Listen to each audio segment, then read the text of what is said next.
Si esta carta es real, entonces nada de lo que creía sobre la caída de los Chapitos es verdad. No fue solo la presión de la DEA. No fue solo la captura de Ovidio. No fue solo la guerra con la Malliza. Fue una orden. Una orden escrita desde el lugar donde nadie debería poder mover el mundo exterior. ADX Florence, Colorado. La prisión más segura de Estados Unidos. Conocida como la Alcatraz de las Montañas Rocosas. Una celda de concreto. Una cama de cemento. Una ventana angosta que apenas deja entrar un rayo de luz. 23 horas al día en aislamiento absoluto. Ahí está Joaquín El Chapo Guzmán. El hombre que durante 3 décadas construyó el imperio criminal más poderoso de México. El hombre que escapó por túneles. El hombre que sobornó gobiernos. El hombre que convirtió el apellido Guzmán en una dinastía. Y según una filtración que comenzó a circular en 2025, desde esa celda salió una carta. No una carta emocional. No una queja por condiciones carcelarias. No un mensaje de despedida. Una instrucción estratégica. 3 veces aparece la misma palabra en ese documento. Entrega. Entrega la alianza. Entrega al viejo. Entrega el pasado para salvar el futuro. Y si esa carta existe, entonces el secuestro del Mayo Zambada no fue un acto impulsivo. Fue una operación calculada. Un sacrificio frío. Hoy vas a escuchar el expediente completo. Vos descubrir. ¿Qué decía exactamente esa carta? Como una fecha escrita a mano coincide con el día que cambió el narcotráfico mexicano. Porque 2 chapitos desaparecieron del Registro Federal de Prisiones. Y porque los otros 2 viven hoy cercados, paranoicos y perdiendo la guerra que ellos mismos detonaron. Pero quédate hasta el final de esta historia. Porque voy a revelarte la última línea de esa supuesta carta. Una frase que, si es auténtica, explica por qué el imperio del Chapo se está destruyendo desde adentro. Si te interesan las historias que el poder intenta borrar, suscríbete ahora, porque aquí no repetimos titulares. Aquí abrimos expedientes. Y este expediente está ardiendo en tiempo real. Todo comienza con una pregunta incómoda. ¿Puede un hombre encerrado en la prisión más vigilada del planeta seguir dirigiendo un imperio?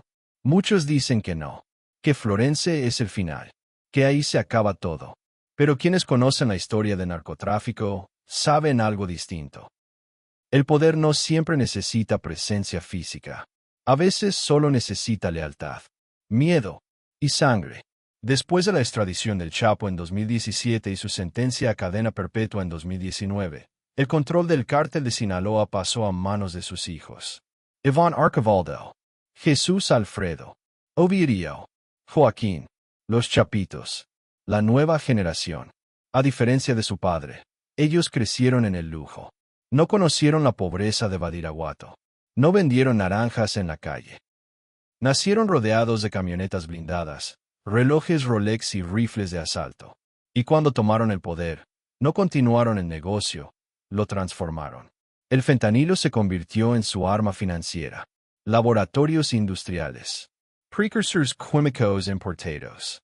Redes globales. El dinero fluía más rápido que nunca.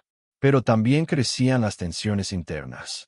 El Mayo Zambada, el socio histórico del Chapo, representaba la vieja escuela. Discretion. Negociación. Perfil bajo.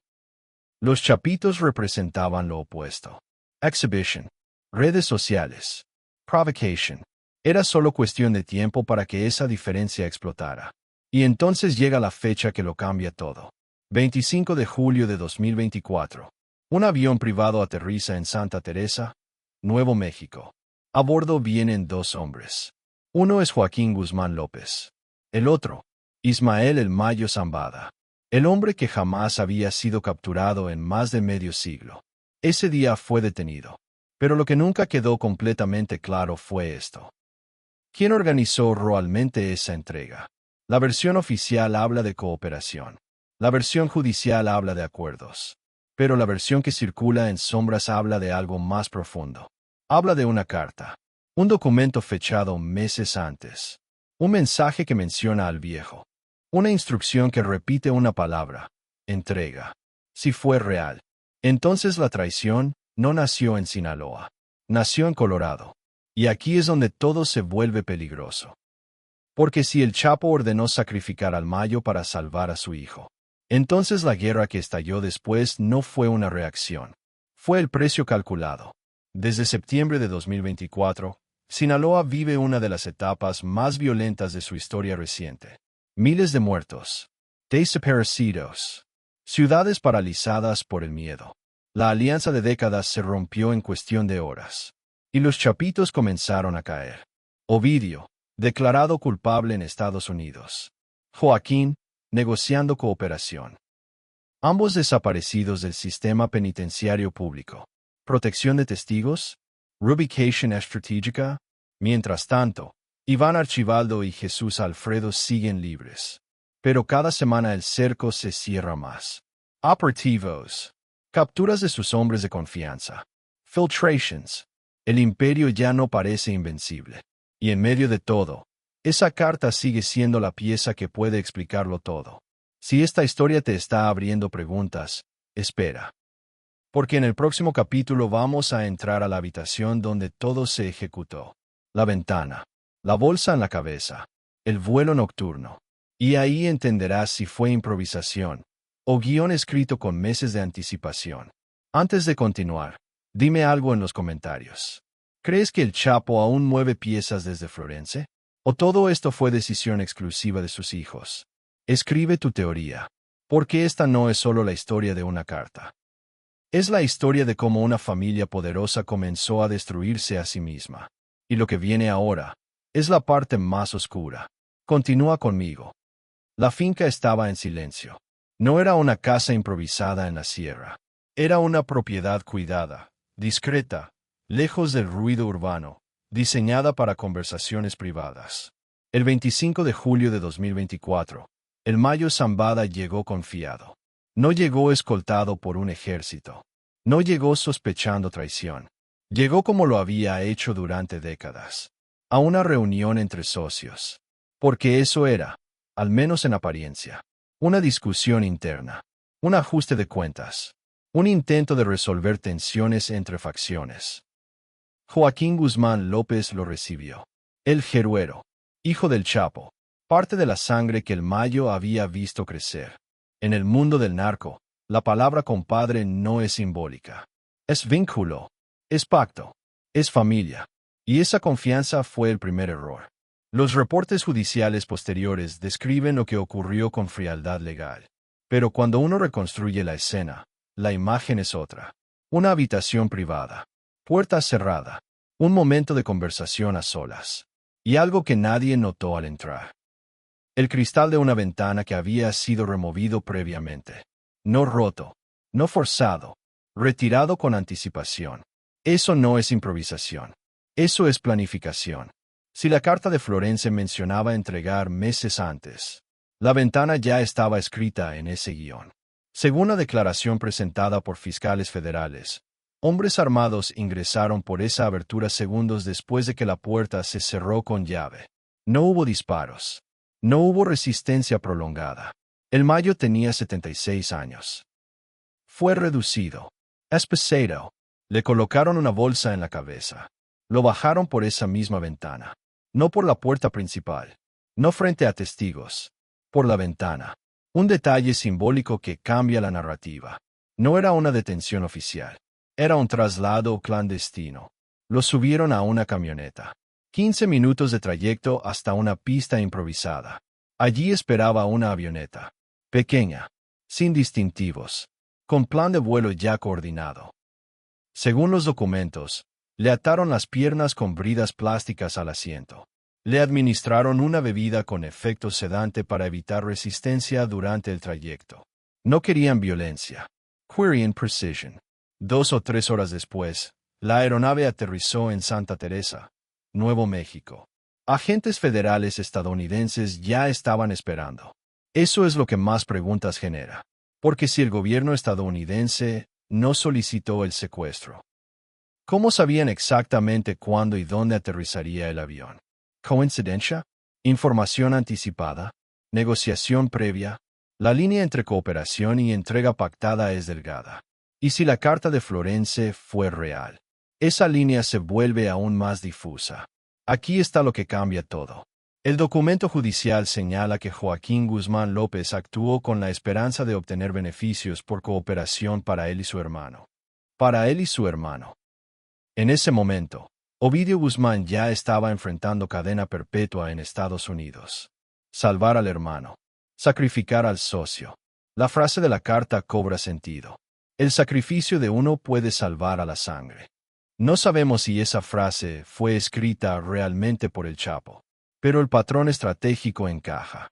Durante décadas, el Chapo tomó decisiones frías. Aliados convertidos en prescindibles. Rutas cerradas para abrir otras. Siempre priorizó supervivencia familiar. Y ahora, desde una celda en Colorado, aislado del mundo, la única pieza que podía mover era su legado. El secuestro del Mayo no fue solo una traición. Fue una detonación. 46 días después, el 9 de septiembre de 2024, estalló la guerra. La facción conocida como la Malliza declaró ruptura total con los Chapitos. Las calles de Culiacán cambiaron de ritmo. Bloqueos, emboscadas, mensajes intimidatorios. El equilibrio que había mantenido unido al cártel de Sinaloa durante décadas se rompió. Y el detalle que muchos pasaron por alto fue este. La guerra no comenzó el día del aterrizaje. Comenzó el día que alguien decidió abrir esa ventana. Si hasta aquí crees que esto fue estrategia fría y no traición impulsiva, comenta estrategia. Si crees que fue desesperación, comenta desesperación. Quiero leer qué piensas antes de continuar. Porque lo que viene ahora no es solo violencia externa. Es factura interna. Mientras el Mayo era trasladado a Nueva York para enfrentar cargos federales, los movimientos dentro de la familia Guzmán comenzaron a cambiar. Ovidio, meses después, aceptaría culpabilidad. Joaquín también. Ambos desaparecerían del registro público del Buró Federal de Prisiones. Protección. Cooperación. Rubication. Dos menos. Y mientras tanto, en Sinaloa, Iván Archibaldo y Jesús Alfredo quedaban expuestos. Sin la alianza histórica. Sin la estabilidad que el Mayo garantizaba. Con enemigos multiplicándose. Lo que parecía un intercambio estratégico comenzó a parecer un error irreversible. Y aquí es donde la historia se vuelve aún más peligrosa. Porque la supuesta carta no solo hablaba de entrega. En la última página, según la filtración, había otra frase escrita a mano. Después de esto, no habrá regreso. Y eso nos lleva al siguiente capítulo. Porque cuando una familia sacrifica a su socio más antiguo, no solo pierde un aliado, pierde el equilibrio. Y cuando el equilibrio se rompe en el mundo del narcotráfico, la respuesta siempre es sangre. En el siguiente capítulo vamos a ver cómo esa decisión convirtió a Sinaloa en un campo de guerra abierta. Y porque hoy los Chapitos están perdiendo el control que su padre tardó 30 años en construir. No te vayas. Lo más oscuro aún no ha salido a la luz. La traición no se anuncia. Se siente. El 9 de septiembre de 2024, 46 días después del aterrizaje en Nuevo México, el equilibrio terminó de romperse. Un mensaje comenzó a circular en círculos cerrados. No fue un comunicado oficial. No fue una rueda de prensa. Fue una declaración directa. La Malliza rompía con los Chapitos. Décadas de alianza. Roots compartidas. Protección mutua. Todo terminado. En el mundo del narcotráfico, las alianzas no se disuelven con palabras. Se disuelven con fuego. Las primeras noches fueron silenciosas. Tensión acumulada. Movimientos discretos. Después llegaron los bloqueos. Camionetas cruzadas en avenidas principales. Incendios estratégicos. Disparos en zonas residenciales. Culiacán volvió a respirar miedo. Pero esta vez no era una guerra contra el Estado. Era una guerra interna. Y cuando una organización criminal pelea contra sí misma, el daño es doble. Porque ambos bandos conocen las rutas, los escondites, los operadores, los nombres. La violencia se volvió quirúrgica. Emboscadas a convoys. Ataques dirigidos contra mandos intermedios. Mensajes intimidatorios dejados junto a cuerpos abandonados. Las cifras comenzaron a escalar. Mes tras mes. Los reportes hablaban de cientos de muertos. Desaparecidos. Familias desplazadas en zonas serranas. Pero más allá de los números, había algo más grave. La estructura del cártel de Sinaloa comenzó a fragmentarse. Operadores que antes trabajaban bajo un mando unificado ahora debían elegir bando. Y elegir mal podía costar la vida. Muchos eligieron sobrevivir. Algunos cambiaron lealtades. Otros huyeron. Otros simplemente desaparecieron. La guerra no solo estaba en las calles. Estaba en las decisiones internas. Mientras tanto, en Estados Unidos, los movimientos judiciales avanzaban. Ovidio Guzmán aceptó cargos. Cooperación. Multas millonarias. Compromiso de testificar. Poco después, Joaquín Guzmán López firmó un acuerdo similar. Ambos desaparecieron del registro público penitenciario. Y ahí fue cuando la narrativa comenzó a cambiar. Porque la pregunta ya no era si habían negociado. La pregunta era cuánto estaban dispuestos a entregar. Si la carta de Florence hablaba de sacrificar al Mayo para salvar a la sangre, ¿qué más estaba incluido en ese sacrificio? Políticos, empresarios, intermediarios internacionales. El silencio del sistema penitenciario solo alimentó sospechas. Mientras tanto, en Sinaloa, Iván Archibaldo y Jesús Alfredo enfrentaban una realidad distinta. Sin Ovidio, sin Joaquín, sin el respaldo histórico del Mayo. La presión se concentró sobre ellos. Operativos federales aumentaron en frecuencia. Capturas de operadores clave. Incautaciones de laboratorios. El cerco no era solo criminal. Era institucional. Iván Archibaldo, el líder operativo, comenzó a moverse con mayor cautela. Cambios constantes de ubicación. Reestructuración de su círculo de seguridad. Paranoia creciente. Porque en este nuevo escenario, el enemigo no solo estaba afuera. Podía estar dentro. Jesús Alfredo, más discreto, mantuvo perfil bajo. Menos exposición. Menos apparitions. Pero eso no significaba seguridad. En guerras internas, la información vale más que el dinero. Y si sus hermanos estaban cooperando, cada conversación pasada podía convertirse en evidencia futura. Cada decisión podía estar registrada. Cada ruta podía estar marcada. Si crees que la guerra interna fue consecuencia inevitable de la traición, comenta inevitable. Si crees que aún podían haber negociado paz, comenta paz. Porque lo que viene ahora es la parte más delicada. La caída de confianza. En organizaciones criminales, la confianza es más valiosa que el armamento. Cuando esa confianza se rompe, todo se acelera. Informants comienzan a surgir. Filtraciones aparecen. Operativos se vuelven más precisos. Y mientras eso ocurre en México, en Nueva York el Mayo enfrenta cargos históricos. El hombre que durante décadas evitó captura ahora está sentado ante un juez federal. La ironía es brutal. El socio invisible, el estratega silencioso, terminó en una celda estadounidense no por un operativo tradicional, sino por la decisión de un heredero. ¿Y si la carta fue auténtica? Entonces el Chapo presenció desde Florence cómo su decisión desencadenaba una guerra que desmoronaba su propio legado. Hay algo que pocos analizan. La guerra debilitó a los chapitos más que a la Malliza, porque los chapitos perdieron estructura, perdieron operadores clave, perdieron legitimidad interna. Y cuando un liderazgo pierde legitimidad en el crimen organizado, la caída puede ser cuestión de tiempo, pero todavía falta una pieza. La última línea de la carta. Esa frase que, según la filtración, cerraba el documento con una advertencia. Una advertencia que hoy parece profética. En el siguiente capítulo vamos a leer esa línea final y entender por qué el imperio del Chapo podría estar viviendo su último ciclo. No te desconectes ahora, porque lo que viene define el destino de los últimos chapitos libres. Las guerras no siempre terminan con un disparo. A veces terminan con una frase. La supuesta carta de Florence tenía varias páginas. Órdenes estratégicas. Lenguaje frío. Cálculo. Pero lo que realmente estremeció a quienes la leyeron fue la última línea. No estaba mecanografiada. No seguía el mismo formato. Estaba escrita a mano. Una frase breve. Después de esto, solo sobrevivirá quien entienda el costo. No decía nombres. no señalaba culpables.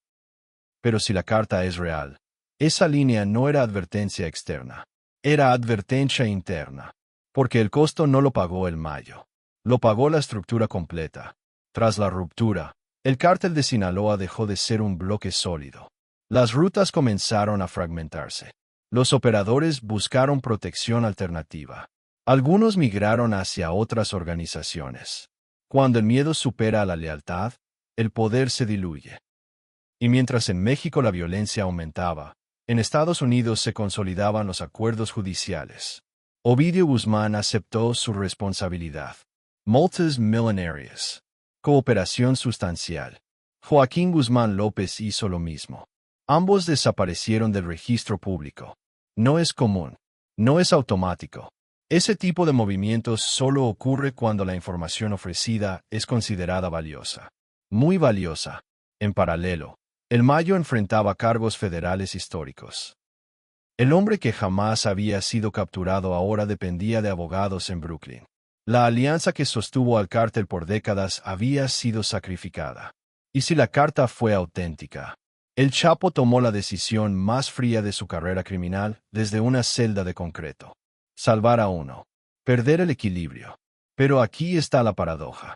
Salvar a Ovidio no significó restaurar poder. Significó acelerar el colapso. Porque una organización basada en códigos no sobrevive cuando rompe su propio código. La figura del compadre. El pacto de décadas. La palabra dada. Todo quedó destruido. Hoy, los últimos dos chapitos libres, Iván Archibaldo y Jesús Alfredo, viven en un escenario distinto al que heredaron. Ya no es el imperio expansivo de 2015. No es la exhibición arrogante de 2019. Es un entorno de vigilancia constante. Operativos más precisos. Captures estratégicas. Presión internacional. El Departamento de Justicia ha dejado claro su objetivo. Dos menos. Faltan dos. Esa frase no es simbólica. Es institucional. El cerco se estrecha. Cada operador detenido puede convertirse en testigo. Cada ruta incautada reduce margen financiero. Cada aliado perdido debilita la estructura. Y en medio de todo, la figura del Chapo permanece aislada en Florence. 23 horas al día. Una hora de recreación en un espacio vacío. Silencio. Sin contacto físico. Sin mando operativo directo. Pero con legado. La pregunta que queda flotando es inquietante. ¿Ordenó realmente esa carta? ¿O alguien utilizó su nombre para justificar una traición necesaria? En el mundo criminal, la percepción es poder. Si los hombres creen que la orden vino del patriarca, la ejecutan sin cuestionar. Y si la orden no fue real, entonces la manipulación fue perfecta. Quiero que escribas en los comentarios. ¿La carta existió o fue una narrativa creada para legitimar la traición? Tu teoría importa, porque esta historia no está cerrada. Enero de 2026 marcará sentencias clave. Movimientos judiciales que pueden redefinir el tablero. Y en México, la guerra interna no se apaga de un día para otro. Los imperios no caen con una sola bala. Caen por acumulación de decisiones. Si la última línea de la carta decía que solo sobreviviría quien entendiera el costo, entonces la pregunta es simple. ¿Quién entendió realmente ese costo? Ovidio, negociando reducción de condena. Joaquín, cooperando para evitar cadena perpetua. Iván y Jesús Alfredo, huyendo en territorio fragmentado. O el propio Chapo, aislado en Florence viendo cómo su legado se consume. La ironía es brutal. El hombre que durante décadas construyó una estructura basada en control absoluto terminó observando, desde el aislamiento más extremo, cómo esa estructura se fragmentaba por una decisión estratégica. Si fue real, si fue suya, la carta de Florence puede ser mito, puede ser manipulación, puede ser verdad parcial. Pero la consecuencia es tangible. Una alianza rota, una guerra interna, un imperio debilitado. Y dos herederos aún libres, contando días en un tablero que ya no controlan completamente. Si quieres que abramos el siguiente expediente, las negociaciones ocultas detrás de los acuerdos judiciales. Suscríbete ahora, porque lo que está ocurriendo no es el final, es la transición. Y en el mundo del narcotráfico, Las transiciones son más peligrosas que las guerras. La carta pudo haber iniciado todo. Pero lo que viene es el verdadero desenlace. Si te gusta nuestro contenido, no olvides suscribirte a nuestro canal y dejar tu me gusta para seguir apoyándonos. Activa la campanita para no perderte ninguno de nuestros videos. Gracias por acompañarnos.